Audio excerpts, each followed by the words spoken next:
Reka mbifuriza ibihe byiza n'amagambo akomeje guhwihwiswa cyane akomeje kuvugisha benshi muri Repubulika Iharanira Demokarasi ya Congo nyuma y'uko umutwe wa M23 utangaje ko nta muntu n'umwe ushobora kuwukura ku butaka bw'igihugu cyawo, ukavuga ko abarwanyi bawo ari Abanyekongo kandi ko Congo ari cyo gihugu cyabo cya kavukire. Ese amagambo asobanura iki? Ese yaba ari ubutumwa bugenewe Leta ya Congo gusa cyangwa hari nabo bugenewe ku rwego mpuzamahanga?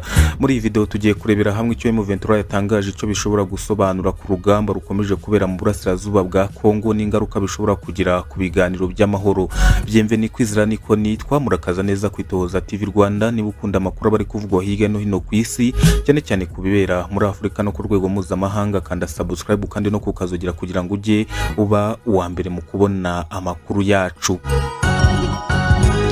Ni mu gihe imirwano ikomeje mu Burasirazuba bwa Repubulika Iharanira Demokarasi ya Congo, umutwe wa M23 watangaje amagambo akomeye cyane agaragaza uko wibonamo. M23 yavuze ko abayobozi ba Congo bibeshya niba batekereza ko bashobora kuwukura ku butaka bw'igihugu cyabo. Uyu mutwe washimangiye ko abarwanyi bawo hari Abanyekongo kandi ko nta handi bafite bashobora kwita iwabo uretse muri Congo. N'ubutumwa bwahise bukwirakwira cyane ku mbuga nkoranyambaga no mu bitangazamakuru kuko buje mu gihe impaka zikomeje kuba ndende ku nkomoko imiterere ya M23 zikomeje gufata indi ntera. Aya magambo ntabwo aba ari ayo kuvuga gusa, ahubwo aba ari ubutumwa bwa politiki n'ubutumwa bwa gisirikari.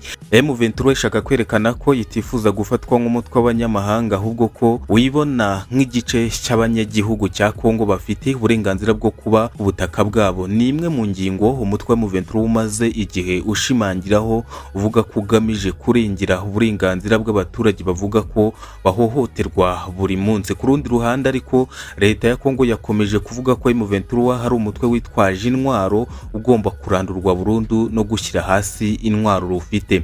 Ibi bituma impande zombi zikomeza gutandukana cyane ku buryo zibona ikibazo kiba kigiye gitandukanye. Abasesenguzi bavuga ko amagambo nk'aya ashobora kugira ingaruka ku biganiro by'amahoro. Iyo buri ruhande rukomeje gutsimbarara ku myumvire yarwo, kugera ku masezerano biragorana cyane. Mu minsi ishize hamaze kuba ibiganiro byinshi byahuje impande zitandukanye, ariko kugeza ubu ikibazo cy'Uburasirazuba bwa Congo kiracyari ingorabahizi cyane.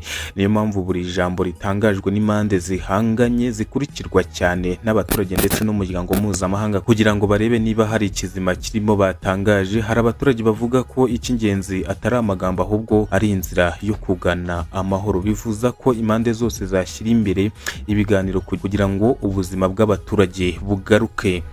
Hari abifuza ko impande zose zashyira imbere ibiganiro kugira ngo ubuzima bw'abaturage busubire mu mahoro kandi abaturage batekane. Ni mu gihe intambara ikomeje, abaturage benshi bakomeje guhunga ingabo zabo, abandi bagatakaza ibikorwa byabo ndetse ubuzima bukarushaho kugorana cyane, bukaba bubi. Niyo mpamvu buri ntambwe ijyanye no gushaka amahoro iba itegerejwe cyane n'amaso menshi y'abaturage. M23 yavuze yeruye ko ari Abanyekongo kandi ko nta muntu uzayikura ku butaka bw'igihugu cya Congo. N'amagambo akomeje guteza impaka cyane cyane mu gihe ikibazo cy'umutekano mu Burasirazuba bwa Congo gikomeje kuba kimwe mu bibazo bikomeye Afurika ihanganye nabyo.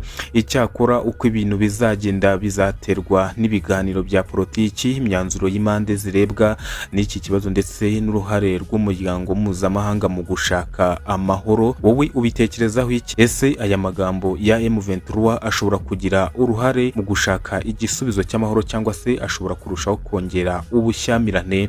Tanga igitekerezo cyawe mu gice cy'ibitekerezo. Niba iyi video yakugiriye akamaro, yikandeho like, usangiza abandi, kanda subscribe kwitoza TV Rwanda kugira ngo udacikwa n'andi makuru abari kuvugwa hirya no hino ku isi. Mwakoze cyane, tuzongera kubonana mu yindi video.